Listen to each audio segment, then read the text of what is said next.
Hello, welcome back to Story Nest Telugu. మనం ఛాయ అనే నవల వింటున్నాం కదా. కథ ఇంకా ఇలా ముందుకు వెళ్తుంది. రామనాథ శాస్త్రి గారు ఛాయకి పెళ్లి చేసి పంపించాక కూడా కూతుర్ని క్షమించలేకపోయినాడు. ఆయనకు తన మాట కాదని రహస్యంగా ప్రణయ కలాపం జరిపి తన కుటుంబ గౌరవాన్నే కూలగొట్టే ప్రయత్నం చేసిన ఛాయ మీద రవ్వంతైనా జాలి కలగలేదు. ఎప్పుడైనా కన్న తల్లి కన్నీరు పెట్టుకుని పెద్ద కూతుర్ని తలుచుకుంటే కండకావరం ఎక్కిందానికి నువ్వు నేను ఎక్కడ కనపడతామే, పోనీ దాని ఇష్టం వచ్చిన వాడితోనే ఊరేగని అనుకునేవాడు పళ్ళు నూరుతూ. పోనీ నేనొక్కసారి పెళ్లి చూసిరానా అని అడిగేది జాలిగా.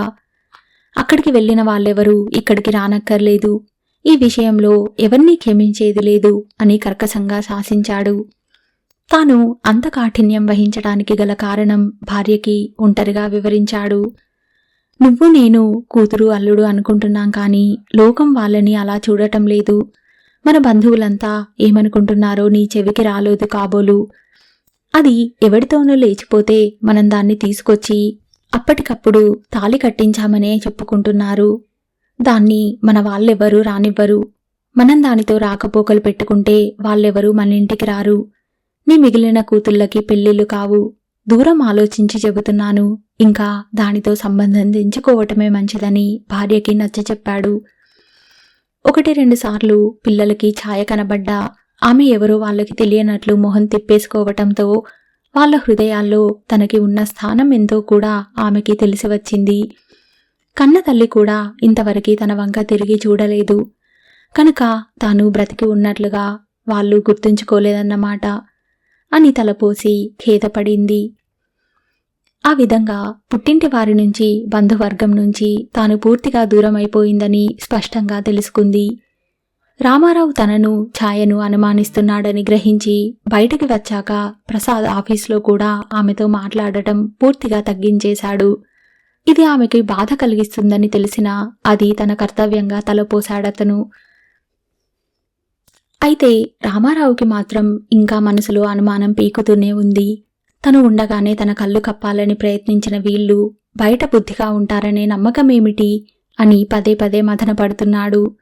ఒకరోజు ఇద్దరికీ ఆఫీసులు లేకపోవటాన మధ్యాహ్నం మ్యాట్నీకి వెళ్ళి రామారావు కోరిక మీద రాత్రి హోటల్లో భోంచేసి సరదాగా వెన్నెల్లో కాసేపు అలా అలా తిరిగి వచ్చి చల్లగాలికి ఆరుబయట కూర్చొని కబుర్లు చెప్పుకుంటున్నారు. ఈ మధ్యకాలంలో వాళ్ళిద్దరూ అంత ఆనందంగా ఉన్న సమయం లేదని చెప్పాలి. పరుపు మీద తెల్లటి దుప్పటి పరిచి 2 దిండ్లు ఒకదాని పక్కన ఒకటి వేసింది. తెచ్చిన మల్లెపూలు కొన్ని తలలో తురుముకొని కొన్ని పక్క మీద విరజిమ్మింది. తాంబూలాలు నములుతూ ఇద్దరూ ఎదురెదురుగా పడుకొని చిన్న స్వరంతో కబుర్లు చెప్పుకుంటున్నారు. పదే పదే ఆమె కనురెప్పలు బరువెక్కి మూసుకొని పోతుండగా ఊరగా భర్తని చూస్తున్నదామె. ఇవాళ నువ్వు చాలా అందంగా ఉన్నావు ఛాయ అన్నాడు రామారావు భార్య వంక తదేకంగా చూస్తూ. నా అందచందాల విషయం మీకీవేళ గుర్తుకొచ్చింది, చాలా సంతోషం అన్నది ఛాయ. అంటే ఇన్నాళ్ళు కళ్ళు మూసుకొని ఉన్నారేమని అని నవ్వింది ఛాయ. రామారావు మనిషిలోని మనిషి మళ్ళీ తలెత్తాడు. చూడు ఆమె ఏమంటుందో, ఇన్నాళ్ళు కళ్ళు మూసుకొని ఉన్నాడట తను. రామారావు గతాన్ని మర్చిపోవడానికి ప్రయత్నించాలనుకున్నాడు. ఛాయ, నేనొకటి చెప్తాను, వింటావా అని అడిగాడు ఎంతో శాంతం వహించి. నేను ఒకటి చెప్తాను, మీరు వింటారా అన్నది ఛాయ కళ్ళతోనే నవ్వుతూ.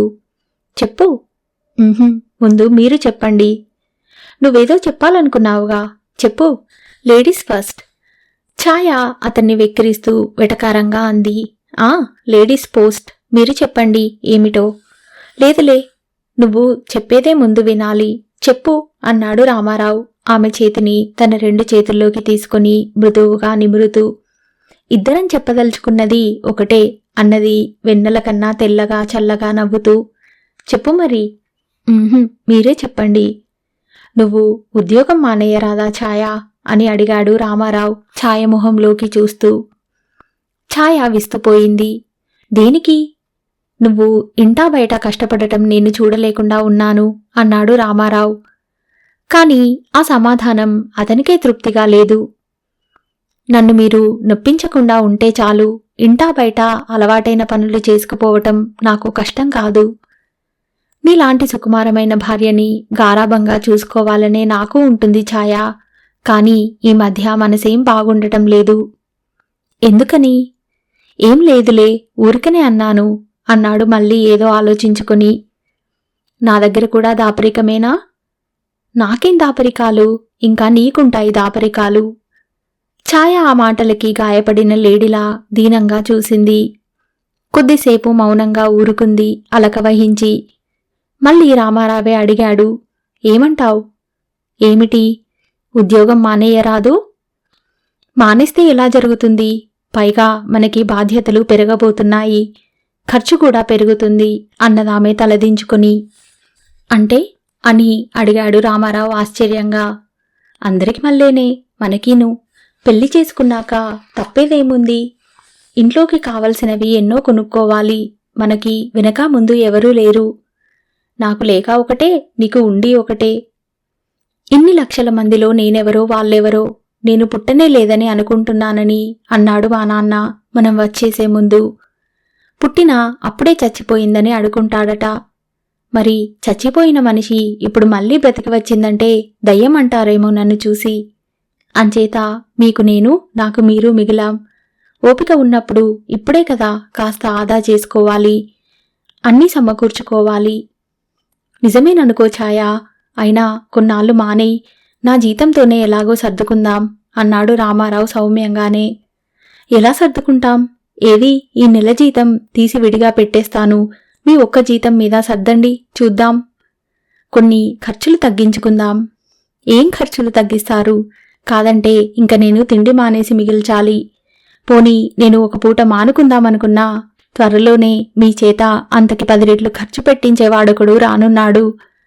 అంటే? ఛాయ రామారావు వంక సిగ్గుని సంతోషాన్ని మిళితం చేసి చూసింది. వెంటనే తలదించుకుంది. నిజమేనా ఛాయ అని అడిగాడు రామారావు ఆమె మొహాన్ని తన వైపు తిప్పుకొని. ఏమో నాకు తెలియదు బాబూ అన్నదామె పారవస్యంతో కళ్ళు మూసుకొని. రామారావు మాత్రం దిగులుగా వెల్లకిలా పడుకున్నాడు ఆమెకి దూరంగా జరిగి. ఛాయ తను పక్కకి ఒత్తిగిలి పడుకుంది తన ఆలోచనల్ని తోడు చేసుకుని. మరునాడు సాయంత్రం లేడీ డాక్టర్ దగ్గరికి వెళ్ళి వచ్చారు. వచ్చిన తర్వాత 1 గంట సేపటిదాకా భార్యాభర్తలిద్దరూ మౌనంగా దీర్ఘంగా ఎవరి ఆలోచనల్లో వాళ్ళుండిపోయినారు. ఎప్పటికో రామారావు లేచి ఛాయ దగ్గరగా వెళ్ళాడు. ఆమె భయంగా చూసింది.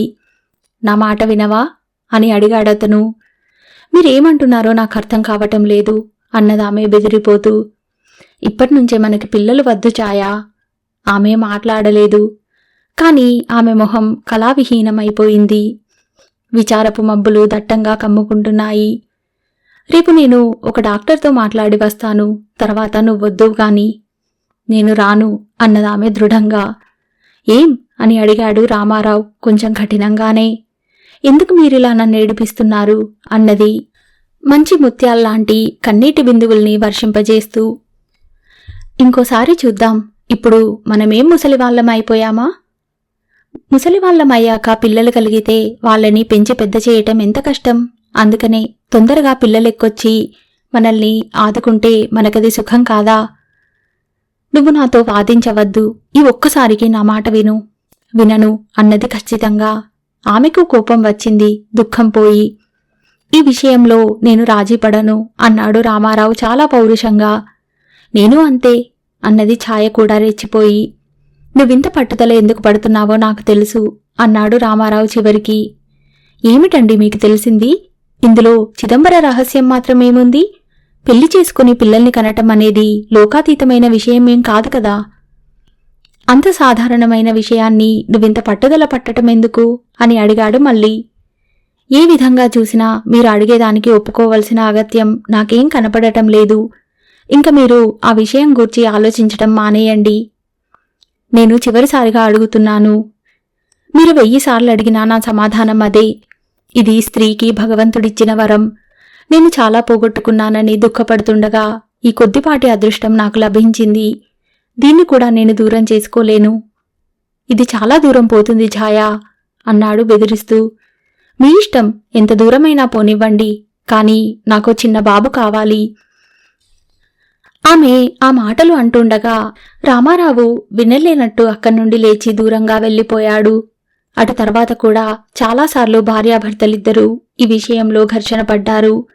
ప్రతిసారి ఛాయ తన తల్లి కావాలనే కోరికను బలంగా దృఢంగా నొక్కి చెప్పేది. రామారావు ఆ మాట వినటానికే భరించలేనంత యాతన అనుభవించేవాడు. అయినా రోజులు దొర్లిపోతూనే ఉన్నాయి. కొండపై నుంచి కిందికి జారిపడే రాతి బండల్లా ఛాయకి మగపిల్లవాడు కలిగాడు. ఆసుపత్రిలో ఆమె పురుడు పోసుకుంది. ఆ వారం 10 రోజులు రామారావు ఇల్లు ఆఫీసు చూసుకోవటంతో సరిపోయింది. రోజు ఉదయం సాయంత్రం హాస్పిటల్కి వెళ్లి చూసి వస్తుండేవాడు.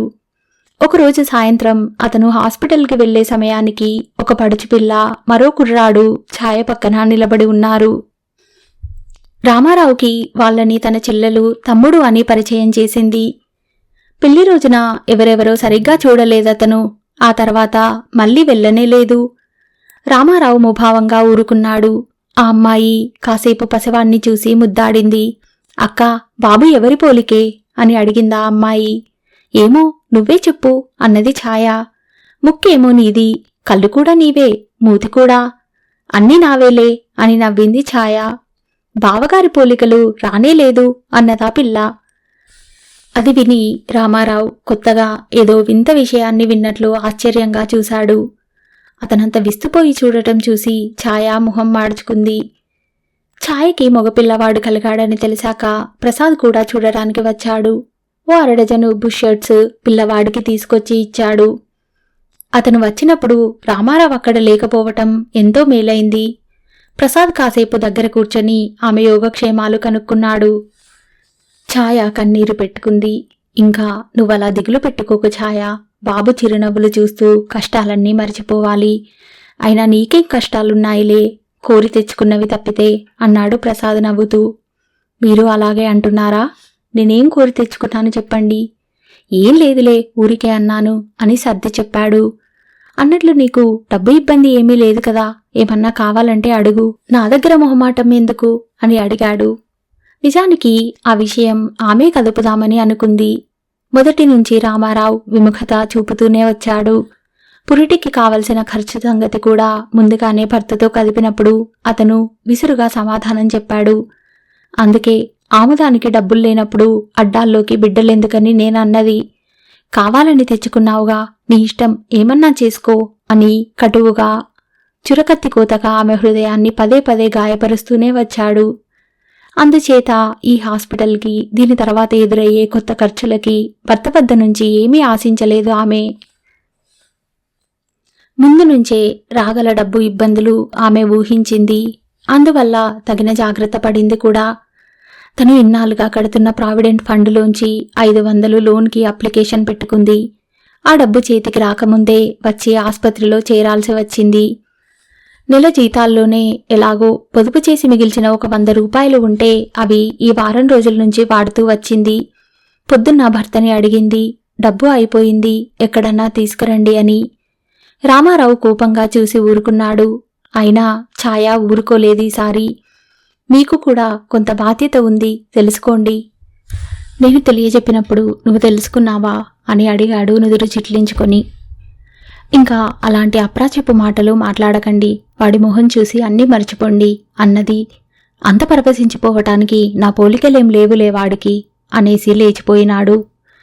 కాని ఆ చివరి మాట చెల్లెను కొట్టిన కొరడా దెబ్బలా తగిలింది ఛాయకు. ఇన్నాళ్ళు అతను దేనికోసం తనని పదే పదే పోరుతూ వచ్చాడో ఆ పని చేయటానికి ఆమె ఒప్పుకోలేదు. పైగా పిల్లవాణ్ణి చూశాక ఆయనే మారతాడని సర్ది పెట్టుకుంటూ వచ్చింది. కాని ఆయన తనకి మరింత వ్యతిరేకంగా మారటం చూసి నిశ్చేష్టురాలైపోతోంది.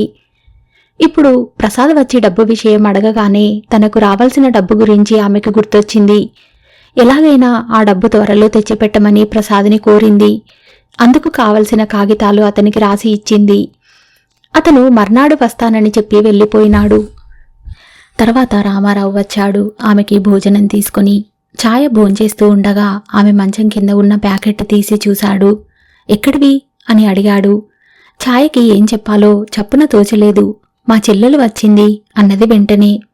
ఐసి, మర్చిపోయిన వాళ్ళంతా మళ్ళీ ఎందుకో రావటం అని అడిగాడు. ఛాయ తలెత్తి భర్త వంక చూసింది. అతను ఎవరి గురించి అంటున్నాడో అర్థం కాక, ఏం వస్తే చూడాలనిపిస్తే రాకూడదా? ఎందుకు రాకూడదు? తప్పకుండా రావచ్చు. దూరమైనంత మాత్రాన సంబంధం ఎక్కడికి పోతుంది అని అన్నాడు రామారావు. అతని మాటల్లో వ్యంగ్యం ఏమన్నా ఉందా అని ఆమె ఆలోచిస్తూ ఊరుకుంది. మర్నాడు సాయంత్రం ప్రసాద్ వచ్చి 500 రూపాయలు తెచ్చి ఇచ్చాడు. ఆమె తన పర్సులో పెట్టుకుని తలవైపు దిండు కింద పెట్టుకుంది. ప్రసాద్ వెళ్లిన 5 నిమిషాలకి రామారావు వచ్చాడు. భార్యకి దగ్గరగా కూర్చుని ఆమె ఆరోగ్యం గురించి కుశల ప్రశ్నలు వేశాడు. రోజంతా ఎలా గడుపుతున్నావని విచారించాడు. నెమ్మదిగా ఆమె తల కింద పెట్టుకున్న చిన్న పర్సు తీసి చూశాడు. వెంటనే అడిగాడు, నిన్న డబ్బు లేదన్నావు, ఇప్పుడెక్కడి నుంచి వచ్చింది అన్నాడు పర్సు మళ్ళీ దిండు కింద దాచిపెడుతూ. ఛాయ ఏమీ మాట్లాడలేదు. అతనికి ఎలా నచ్చచెప్పాలో తెలియక మౌనం వహించింది. రామారావే మళ్ళీ అన్నాడు, మీ చెల్లెలు మళ్ళీ వచ్చిందా? పిల్లాడి పోలికలు ఎవరి పని అంటోంది అన్నాడు కసిగా నవ్వుతూ. ఛాయ అటు తిరిగి పడుకుంది. మరికొన్ని నిమిషాలు మౌనంగా కూర్చుని వెళ్ళిపోయినాడు రామారావు. ఛాయ మర్నాడే హాస్పిటల్ నుంచి ఇంటికి వచ్చేసింది. తిరిగి తన ఇంటి పనుల్లో నిమగ్నమైపోయింది. ఛాయకు తను తీసుకున్న సెలవు కూడా పూర్తయిపోయింది. తిరిగి ఆఫీస్కి వెళ్లటం కొంచెం కష్టం అనిపించింది. పిల్లవాడు ఒక్కన్ని వదిలేసి తామిద్దరూ ఆఫీస్కి వెళ్తే వాడి బాగోగులన్నీ ఎవరు చూడాలి? అలా అని ఇంట్లో కూర్చుంటే ఈయన ఉక్క జీతం మీద నిలదొక్కుని పెరుగుతున్న ఖర్చులని తట్టుకోవటమే కాకుండా కొంపలోకి నెమ్మదిగా అన్నీ సమకూర్చుకోవద్దు. ఇవాళ కాకపోతే ఇంకో 10 ఏళ్లైనా అందరిలా తాము తలదాచుకోవటానికి కొంపగూడా సమకూర్చుకోవద్దు. ఇవి కాక ఇంకా పిల్లలు, చదువులు, సంధ్యలు, ఇప్పటి ఇద్దరి సంపాదనే చాలకుండా ఉంది. ఎంత తగ్గించుకుందామనుకున్నా ఏం మానుకునేటట్లు. అందువల్ల ప్రస్తుతం ఈ నెలల పసిగుడ్డుని ఒంటరిగా వదిలేసి పగలంతా ఆఫీసులో గడిపి రావటం కష్టమే అయినా రేపటివాడి భవిష్యత్తు గురించి అయినా ఇది తప్పనిసరి. మరి తాను లేనప్పుడు పిల్లవాణ్ణి చూడటానికి ఒక పని మనిషిని పెట్టుకుంది. కొంత జీతం మాట్లాడుకొని, అది 4 పిల్లల తల్లి కావటాన పసివాణ్ణి చూసుకోవటం తనకన్నా దానికే ఎక్కువగా బాగా తెలుసు. దీనికో చీరగుడ్డ ఇచ్చి, టిఫిన్ పెట్టి, కాఫీ ఇచ్చి మంచి చేసుకుని బాబుని జాగ్రత్తగా చూసుకోమని చెబుతూ వచ్చింది. తెల్లవారక ముందే పసివాడు లేచి కేరింతలు కొడుతూ తనని లేపేస్తాడు. మళ్ళీ అర్ధరాత్రికి కానీ తనకు కునుకు పట్టదు. ఈ మధ్య సమయంలో తానొక యంత్రంలా గడియారంతో పాటు తను తిరుగుతోంది. ఎంత శ్రమపడ్డా కాసేపు ఆ పసివాడి దగ్గరికి వెళ్లి వాడి బోసి నవ్వులు చూస్తూ ఉంటే, వాడు పత్తికాయల్లాంటి తెల్లని కళ్ళతో నవ్వుతూ ఉంటే, బుల్లి లేత చేతులు కాళ్ళు పైకెత్తి ఏదో కొత్త భాషలో మాట్లాడుతూ ఉంటే వాణ్ణి చూసి అన్నీ మర్చిపోగలుగుతోంది. వాణ్ణి దగ్గరికి తీసుకుని గుండెలకి హత్తుకుంటుంటే ఏదో తెలియని తన్మయత్వంతో తనువు పరవశించిపోతోంది. ఈ వేలడు వెధవ పెరిగి పెద్దవాడై గొప్పవాడై తన కష్టాలని గట్టెక్కిస్తాడు. ఇప్పుడు అయిన వాళ్ళందరిలో తను తలంచుకున్నా అప్పుడు వీడు నా కన్న తండ్రి అని గర్వంగా అందరికీ చెప్పుకునేలా మసులుకుంటాడు. అనుకుంటూ కదరా నాన్నా అని అడుగుతుంది వాణ్ణి ఛాయ. కడుపు నిండా పాలు తాగి వాడు లేత బుగ్గలు సొట్టలు పడేలా, నాలిక బయటపడేలా నవ్వుతాడు. ఛాయ వాణ్ణి పైకెత్తి మొహం నిండా ముద్దులతో ముంచెత్తుతుంది. ఇలా ఆ పిల్లవాణ్ణి ప్రేమగా చూసుకుంటూ వాడికి స్నానం, బట్టలు, షోకులు అన్నీ అమరుస్తూ నిమిషంలో అన్నింటినీ వాడు పాడు చేస్తుంటే గోముగా విసుక్కుంటూ మళ్లీ వాడి సేవలో మునిగిపోతూ తనను తాను మర్చిపోతూ ఉంటుంది ఛాయ. రామారావు ఈమె పారవస్యాన్ని చూసి మొహం చిట్లించుకుంటున్నాడు. తనకి ఏం చిన్న ఇబ్బంది కలిగినా మండిపడుతున్నాడు. పసివాడు ఆకలేసి గొంతెత్తి ఏడిస్తే రామారావు భార్యని కేకలేస్తున్నాడు. ఏమిటి వెధవ న్యూసెన్స్ కొంపలో, నేను ఇంట్లో ఉండాలా అక్కర్లేదా అని అడుగుతాడు. ఏం చేయమంటారు, పిల్లలు ఎడవరా ఏమిటి అని ఛాయ తన పని వదిలేసి వచ్చి వాణ్ణి దగ్గరికి తీసుకుంటుంది. వీడు ఏడవటానికి, అందర్నీ ఏడిపించటానికే పుట్టాడు శనివెధవ. మీరు అనవసరంగా నోరు పారేసుకోవద్దు. చేతనైతే ఇంటి పనుల్లో కాస్త సాయం చేయండి, లేకపోతే కనీసం కాసేపు పిల్లాన్ని అయినా చూడండి. నువ్వు కంటూ ఉండు, నేను నీ పిల్లల్ని ఆడిస్తూ ఉంటాను నా ఉద్యోగం మానుకొని. ఆ మాటతో ఛాయ రెచ్చిపోయింది. నేను కంటూ ఉండటమేమిటి, మీకు మాత్రం బాధ్యత లేదా, మీ పిల్లాడు కాడావాడు అని అడిగింది. ఏమో నీకే తెలియాలి ఎవరి పిల్లాడో. అసలు మీ మనసులో ఏముందో స్పష్టంగా చెప్పండి, ఏదో కుళ్ళు లోపల పెట్టుకుని మాట్లాడొద్దు అన్నది ఛాయ. కోపంతో మొహమంతా ఎర్రగా కందిపోగా, పిచ్చి పిచ్చిగా వాగావంటే పళ్ళు రాల్తాయి. కుళ్ళు నా దగ్గర కాదు, నీ దగ్గర ఉంది. జాగ్రత్తగా మసులుకో. ఇలా రోజూ ఏదో ఒకటి విషయం మీద మాటలు మొదలై అవి చివరికి చంటివాడి మీదకి తిరిగి అక్కడో సుడిగుండంగా మారి దుమారం రేపుతూనే ఉన్నాయి. నానాటికి రామారావుకి విసుగు, కోపం ఎక్కువైపోతున్నాయి. తాను జీవితంలో ఎన్నో ముఖ్యమైన వాటికి దూరమైనాడు. చివరికి అందరికీ లభించే విధంగా తనకు భార్య ప్రేమ కూడా సరిగ్గా లభించటం లేదని దిగులు పడిపోతున్నాడు. కట్టుకున్న పెళ్ళాం కూడా మోసం చేయటం మొదలు పెడితే ఇంకా జీవితంలో ఎవరిని నమ్మాలి? అంతగా ఎవరినీ నమ్మలేనప్పుడు అడుగడుగునా అనుమానాలని భరిస్తూ తద్వారా ఎదురయ్యే అవమానాలని సహిస్తూ బ్రతకటం ఎంత దుర్లభం. తను ఇంత అశాంతి పాలు కావటానికి కారణభూతురాలైన ఛాయ మీద అతనికి అసహ్యం పెరిగిపోతున్నది తలుచుకున్న కొద్దీ. ఛాయ కూడా ఎన్నో విధాలా పరితపించిపోతున్నది. ఏ విధంగా చూసినా తను ఓడిపోయింది. పెళ్లి కాకముందు ఎన్నో ఊహించుకుంది.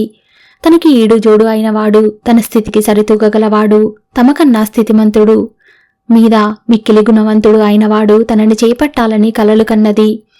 అవన్నీ కలిపి రూపుదాల్చినట్లు తనకు దగ్గరగా వచ్చాడు నేస్తం. అలా అదృష్టం కలిసి వచ్చిందనుకున్నంతలోనే దురదృష్టం ఆవరించింది.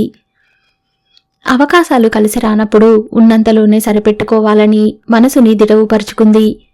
కలలు కనటం మానేసి వాస్తవాన్ని చూడటం అలవాటు చేసుకుంది. ఇప్పుడు తనని ఆదరించి ఆశ్రయం కల్పించి కష్టాల్లో ఆదుకునేందుకు నా అన్నవాళ్లు కూడా ఎవరూ లేరు. ఉన్నవాళ్లందరినీ వదులుకుని ఇక్కడికి వచ్చింది. ఇంతటి మానసిక వ్యధను అనుభవిస్తున్నందుకు ఇప్పటికీ తాను పొందుతున్నదేమిటి? ఈ ఆవేదనకు, క్షోభకు గురి కావటానికి కారణమేమిటి? తనెప్పుడు హద్దులు మీరి ప్రవర్తించలేదే. ప్రసాద్తో తనకున్న పరిచయం సంగతి ఈయనకి తెలియని విషయం కాదు.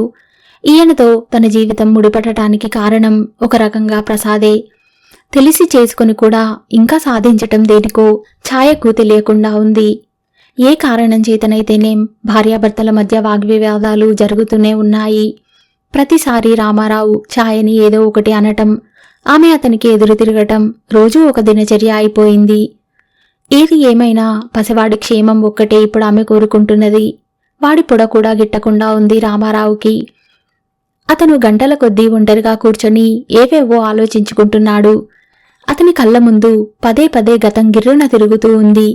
ఛాయ, ప్రసాద్, నాగార్జునసాగర్ వినోదయాత్ర, ప్రసాద్తో మితిమీరిన ఛాయ ప్రవర్తన, తను ఉండగానే ఆమె అతని పట్ల చూపిన మితిమీరిన స్నేహం, వాడు దీనికి చీరలు కొనివ్వటం, ఇది వాడి దగ్గర డబ్బు తీసుకోవటం, ఈ ఒక్కసారికి ఎంత వద్దన్నా వినకుండా ఛాయ పురుడు పోసుకోవటం. ఎన్ని విధాల చెప్పాడు తను. నయానా భయానా చెప్పినా విన్నది కాదు. దీనికి వాడి మద్దతు ఉన్నది. వాడు తన ఇంటి నుంచి వెళ్ళినా వాళ్ళు రోజు ఆఫీసులో కలుసుకుంటూనే ఉన్నారు. కష్టం సుఖం చెప్పుకుంటూనే ఉన్నారు.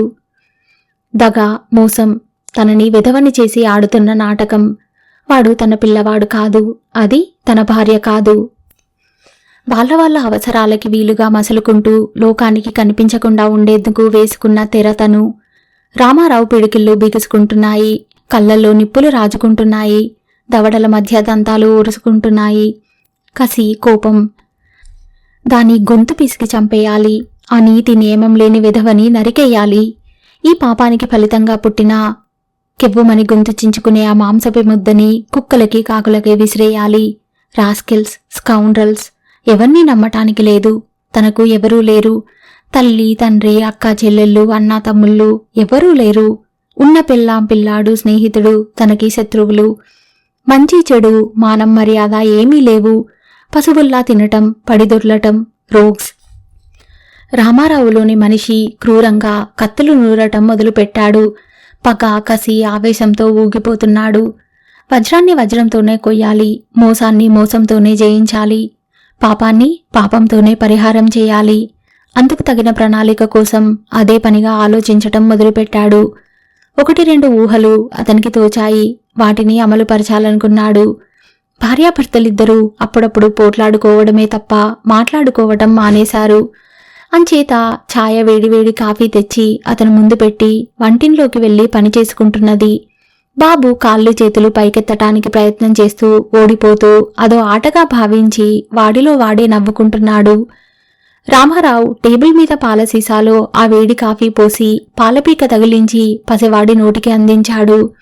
కల్లా కపటం ఎరుగని వాడు మామూలుగానే తాగబోయి ఆ వేడికి నోరు కాలి కీర్మని ఏడవబోయి ఉక్కిరి బిక్కిరి అయ్యి గోల పెట్టాడు.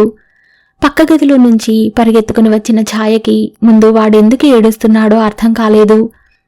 వాడి బుగ్గల మీద నుంచి కారిపోతున్న వేడి కాఫీని తుడిచి పక్కనే ఉన్న సీసాను చూసి పిల్లవాణ్ణి గుండెలకి హత్తుకుంటూ భర్త వంక కాళికాదేవిలా ఉగ్రరూపంతో చూసింది. ఏమిటి మీరు చేసిన పని అని అడిగింది. కాఫీ తాగిద్దామనుకున్నాను అన్నాడు రామారావు నిర్లక్ష్యంగా. వాడు బతకాలనా చావాలనా అని నిలదీసి అడిగింది. ఏం, ఆ కాఫీలో ఏమన్నా కలిపావా ఏమిటి? నోరు లేని పసివాడికి ఆ వేడి కాఫీ ఇస్తారు? అయినా వాడి గోల మీకెందుకు? నీ మూలంగా వాడితో నాకు చుట్టరికం ఉందనుకున్నానులే. దాన్ని ఇలా అంతం చేద్దామనుకున్నారా? మీకిదే చెబుతున్నాను, వాడి జోలికి వచ్చారంటే మాత్రం మర్యాద దక్కదు అన్నది రోషంగా, ఊపిరి పైకి ఎగబీలుస్తూ. ఏం, ఉరి తీస్తావా అని అడిగాడు రామారావు ఆమె మొహంలోకి చూస్తూ. నేను ఉరి తీయలేను, అంతవరకు వస్తే పోలీసులు ఉన్నారు, కోర్టులు ఉన్నాయి ఆ పని చేయటానికి, మర్చిపోవద్దు అన్నది హెచ్చరికగా. అంతేకాదు, మనిషికో అంతరాత్మ ఉంది, పాపపుణ్యాలని బేరీజు వేసి చూసే భగవంతుడు ఉన్నాడు. వాటి ముందు నీ కోర్టులు, చట్టాలు, చెట్టబండలు అన్నీ దిగదొడుపు. ఎవడికి వాడికి అంతరాత్మను మించిన కోర్టు లేదు, ఆత్మవంచనని మించిన అవమానమూ లేదు, మనసుకు కలిగే క్షోభకు మించిన శిక్ష లేదు. ఉందని ఎవరన్నారు అన్నది ఛాయ నొసలు చిట్లించుకొని.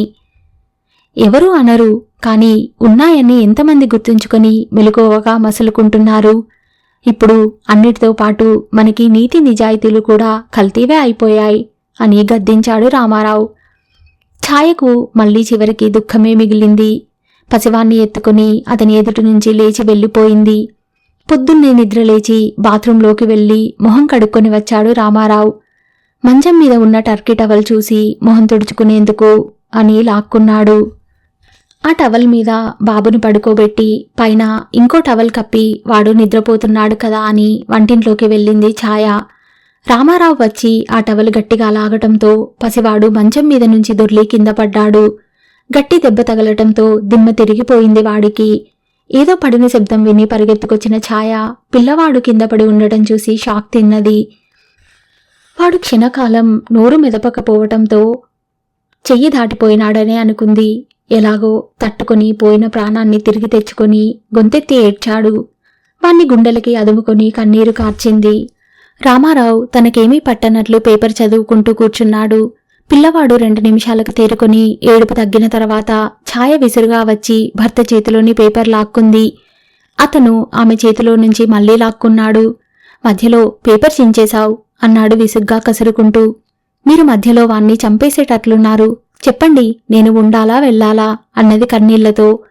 నిన్ను ఉండమని బలవంతం చేయలేను, అది అవివేకం కనుక. భార్యని వెళ్ళిపొమ్మని వీధిలోకి గెంటేయనూ లేను, అది నాకే అవమానం కనుక నీ ఇష్టం వచ్చినట్లు చెయ్యి. నేను అడుగుతున్నది నా ఇష్టం గురించి కాదు, మీ ఇష్టం గురించి అన్నది ఛాయ. కోపంతో మొహం అంతా ఎర్రగా కందిపోయింది ఆమెకి. రామారావు పొడిగా నవ్వాడు. మనం భార్యాభర్తలుగా కలుసుకున్న మరుక్షణంలో వేయాల్సిన ప్రశ్న అది విడిపోయే చివరి క్షణంలో కాదు. నా ఇష్టమేమిటో నీ అంతట నువ్వే తెలుసుకుని ఉండాల్సింది. తెలియకపోతే మొదట్లోనే అడిగి తెలుసుకోవాల్సింది. తను చేస్తున్న పనులు భర్తకు ఇష్టమా కష్టమా అని ఎప్పటికప్పుడు తెలుసుకుంటూ ఉంటే ఇవాళ ఇంత రోషంగా పౌరుషంగా ఉండాలా వెళ్ళాలా తేల్చమని నువ్వు అడగాల్సిన అగత్యం కలిగేది కాదు. నేనేదన్నా తప్పు చేస్తే దిద్దే అధికారం మీకుంది కదా, ఎందుకు ఊరుకున్నారు అడిగింది ఛాయ. అధికారంతో మనుషుల్ని శాసించగలం కానీ మనుషుల మనసుల ఆలోచనా పథాన్ని ఎవరూ శాసించలేరు. సత్ప్రవర్తన తప్ప పువ్వుకి పరిమళం ఎలాంటిదో మనిషికి ప్రవర్తన అలాంటిది. నాది సత్ప్రవర్తన కాదని చెప్పటానికి మీకున్న ఆధారాలేమిటి అని నిలదీసింది ఛాయ రామారావుని. చెప్పాను కదా, మనిషికి ప్రవర్తన పువ్వుకి పరిమళం లాంటిది. ఒక్కో పువ్వు మంచి పరిమళం వెదజల్లుతుంది, మరో పువ్వు దుర్వాసనను కూడా అందిస్తుంది. మొదటిదాన్ని ప్రేమగా చూస్తాం, శిరస్సున ధరిస్తాం, రెండోదాన్ని దూరంగా విసిరేస్తాం. నన్ను ఎందుకు విసిరేశారని అది అడిగితే ఎవరు మాత్రం ఏం చేస్తారు? దానికై అదే తెలుసుకోవాలి తన లోపమేమిటో. సరే అయితే నేను వెళ్ళిపోతున్నాను, మీకు దూరంగా మీరు హాయిగా పరిమళ భరితాలైన సంపెంగలు, సన్నజాజులు, రోజాలు రోజూ తెచ్చుకొని మీ మోజులు తీర్చుకోండి. ఒక్కటి మాత్రం నేను మీకు చెబుతున్నాను, మగవాణ్ణి తన భార్య ప్రేమించినంతగా మరే స్త్రీ ప్రేమించలేదు. ఇది నిజం. నువ్వు చెప్పింది నిజం, కానీ ఆ అదృష్టానికి నోచుకొని దురదృష్టవంతులు కొందరుంటారు.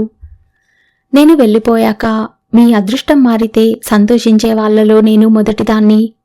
నీ విషయంలో నేను అంతే. నా విషయంలో ఆ అధ్యాయం పూర్తయింది. నేను ఇప్పుడు వీధిలోకి వెడుతున్నది సంతోషాన్ని వెతుక్కోవటానికి కాదు, మాటేసి చూస్తూ కాటేయాలని చూస్తున్న మృత్యువు బారి నుంచి ఈ పసివాన్ని దూరంగా లాక్కుపోవటం కోసమే వెళ్తున్నాను. మంచిది. నేను వచ్చేటప్పుడు నాతో తెచ్చుకున్నది ఇదిగో ఈ సూట్ కేసులోని గుడ్డలు. ఇక్కడికి వచ్చాక మీతో కలిసి పంచుకున్న ఆనందానికి చిహ్నం. ఈ పసివాడు మగవాడి కన్నా ముందు దేవుడే ఆడదానికి అన్యాయం చేశాడు. ఇద్దరి మధ్య పెద్దరికం వహించిన దేవుడు ఒకరికి అమృతాన్ని అందించాడు, మరొకరికి హాలాహలాన్ని ఇచ్చాడు. ఇదెక్కడి న్యాయమో ఆయనే చెప్పాలి. ఇది మా జాతికి సంబంధించిన శాపం. సరే, ఇప్పుడు నాతో తీసుకువెళ్తున్నవి రెండు. ఇదిగో ఈ చేతిలోవి, నేను ఇక్కడికి వచ్చే ముందు తెచ్చుకున్నవి. ఇదిగో ఈ చేతిలోది, మీరు అందించినది. ఇప్పుడు మీకు అక్కర్లేనిదేను. ఇంతే అని కన్నీళ్లు టపటపమని నేల రాలుతుండగా వాటిని తన పాదాల కింద తొక్కుతూ వడివడిగా వెళ్ళిపోయింది ఛాయ. ఆత్మాభిమానం గల ఏ స్త్రీ అయినా రామారావు లాంటి భర్తని భరించలేదు. ముందు ముందు ఛాయ జీవితంలో ఎలాంటి ఇబ్బందులు తలెత్తుతాయో వచ్చే పాటలో విందాం. ప్లీజ్ లైక్ చేసి ఛానల్ని సబ్స్క్రైబ్ చేసుకోండి. Thank you.